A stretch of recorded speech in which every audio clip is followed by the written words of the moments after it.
اس شخص کا اس طرح کا اکرام کرتے. میرے نبی کریم صلی اللہ علیہ وسلم فرماتے ہیں میں نے معراج کی رات میں نے جنت میں ایک محل دیکھا. میرا دل کیا میں اندر سے جا کے دیکھوں, پر اس کے دروازے کے قریب گیا تو عمر فاروق کا نام لکھا تھا. فرماتے ہیں میں نے کہا عمر ذرا طبیعت کا سخت ہے. تو اس نے کہنا ہے قانون یہ ہے کہ پہلے اجازت لو پھر کسی کے گھر جاؤ. چلو ہم نہیں جاتے, عمر سے پوچھ کے چلے جائیں گے.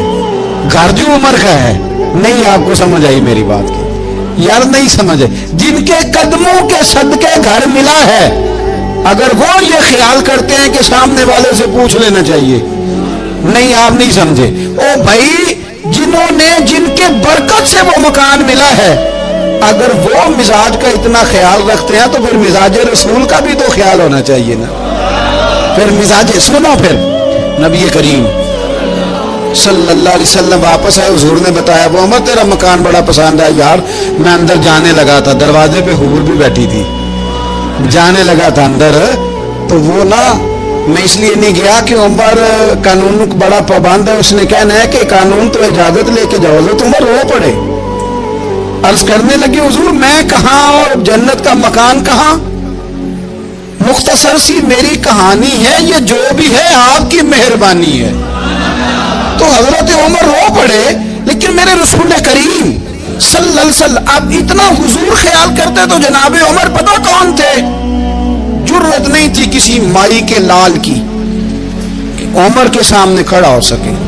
ہاں جس کے سامنے شیطان نہ ٹھہر سکے, نکل جاتا ہے شیطان بھی. لیکن صحابہ کہتے ہیں جب کبھی حضور کے چہرے پہ شکن آتی تو اتنا وجود ہم نے کسی کا کامتے نہیں دیکھا جتنا عمر کانپا کرتے.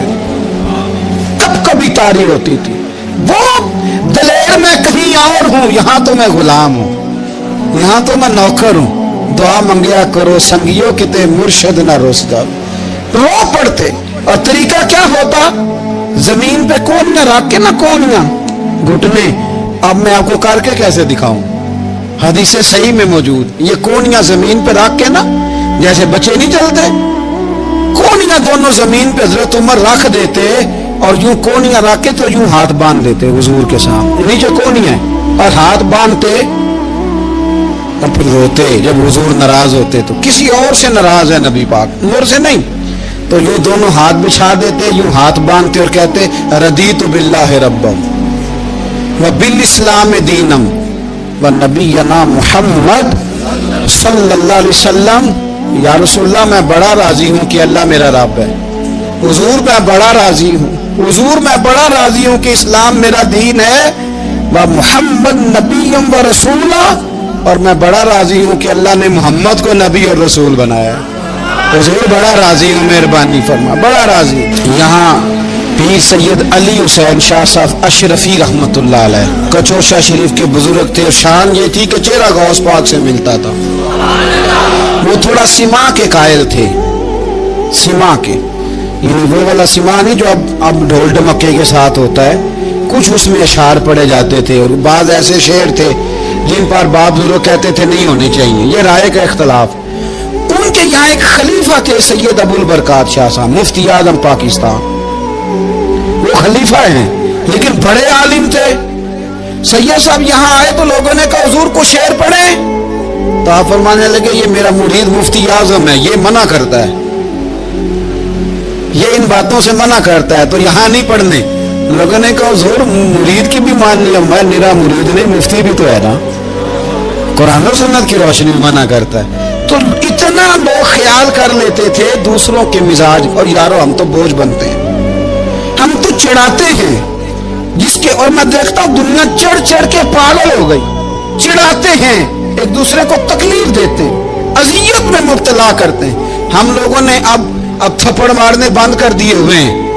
اب ہم ڈنڈے نہیں مارتے, اب ہم نفسیاتی تکلیفیں دیتے ہیں, نفسیاتی ذہنی طور پر ٹارچر کرتے ہیں. ہم لوگوں کو اتنا تکلیف میں مبتلا کرتے ہیں کہ لوگ پاگل ہونے کے قریب آ جاتے, خودکشیاں ہونے لگی ہیں. اگر ہم نفسیاتی طور پر پیار کریں, سامنے والے کو ذرا عزت دیں, ذرا اس کے جذبات کا خیال کریں, ذرا اس کی طبیعت کے مطابق چلے, ذرا تھوڑا سا محبت کر لیں, پیار کر لیں, بڑی دنیا بچ جائے گی, بڑے سارے لوگ قریب آ جائیں گے. میرے رسول پاک علیہ الصلوۃ والسلام نا بمنزلہ طاقت کے بوجھ ڈالتے تھے, بمنزلہ طاقت کے. حضور نام لے کے بھی کہہ سکتے تھے عبد الرحمن تو مالدار ہے, دے اتنے پیسے جہاد میں. عمر تو مالدار ہے, دے پیسے. عثمان غنی دے, یہ نہیں حضور نے کبھی فرما. اعلان کر دیا بھائی جہاد کا موقع, اپنا اپنا حصہ ڈالو. حضور کسی شخص پر کوئی بوجھ, اپنے آپ کو بوجھ نہ بنائیں. اسلام نفسیاتی مسائل کا حل بتاتا ہے کہ آپ پیار کریں. میں اکثر کہتا ہوں کہ ہمارے گھروں میں بہت سارے بیمار ایسے ہیں جنہیں دوائی کی نہیں, ہماری توجہ کی ضرورت ہے. بہت سارے بیمار اس قسم کے ہیں جنہیں صرف آپ کی مسکراہٹ کی ضرورت, جنہیں صرف آپ کا دھیان رکھنے کی ضرورت ہے. آپ تھوڑا دھیان کریں, تھوڑا پیار کریں. اگر آپ کو لگتا ہے نا کہ سامنے والے کے مکان کے آگے کوڑا پھینکنے سے اس کو ذہنی اذیت ہوتی ہے, تو خدا را آپ کو پتہ ہے مسلمان خوش ہو جائے تو اللہ بھی خوش ہو جاتا ہے. اور حضور فرماتے ہیں مسلمان کو تکلیف ہو تو مجھے بھی تکلیف ہوتی. اس لیے ایک تو اپنے آپ کو خود مطمئن کریں, دوسروں سے مطالبہ نہ کریں, اور آپ کوشش کریں دوسروں کے مزاج کے مطابق, ان کی طبیعت کے مطابق, آپ شرعی تقاضوں کے اندر رہ کے آپ کوشش کریں کہ سامنے والا ہماری وجہ سے چڑے نہ, اسے اذیت نہ پہنچے, اسے تکلیف نہ ہو. ہمیشہ مدحت خیر الانام میں گزرے. دعا ہے یہ عمر درود و سلام میں گزرے.